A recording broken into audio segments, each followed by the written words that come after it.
নওগাঁর হতদরিদ্র ও মধ্যবিত্ত শীতার্তদের পাশে দাঁড়িয়েছে সামাজিক সংগঠন ফ্রেন্ডস প্যানেল।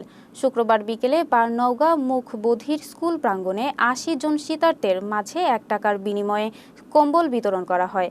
অনুষ্ঠানে উপস্থিত ছিলেন সংগঠনের উপদেষ্টা আব্দুল মান্নান ও মানস চৌধুরী, সভাপতি রিমন আলী, সাধারণ সম্পাদক আলী হাসান সহ অন্যরা।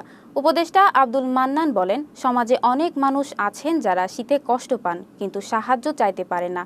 সম্মানের সঙ্গে তাদের সহযোগিতা করতে চান তিনি।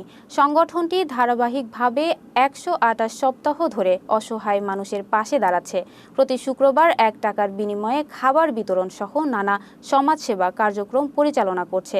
তাদের এ উদ্যোগ নওগাঁর শীতার্ত মানুষের মাঝে উষ্ণতা ও আশার আলো জ্বালিয়েছে। আজকে কম্বল বিতরণ করছি এবং প্রতি সপ্তাহে একটা প্রোগ্রাম থাকে ১ টাকার বিনিময়ে ভরপেট খাবার। এবং প্রতি ঈদে দুস্থ মানুষদের মধ্যে যেরকম সিমাই, চিনি, নারিকেল এগুলো দেওয়া হয়। পূজাতে নাড়ু করার জন্য তাদের মুড়ি, খই, চিড়া, নারিকেল এগুলো দেওয়া হয়। রমজান মাসে ইফতারি দেওয়া হয়।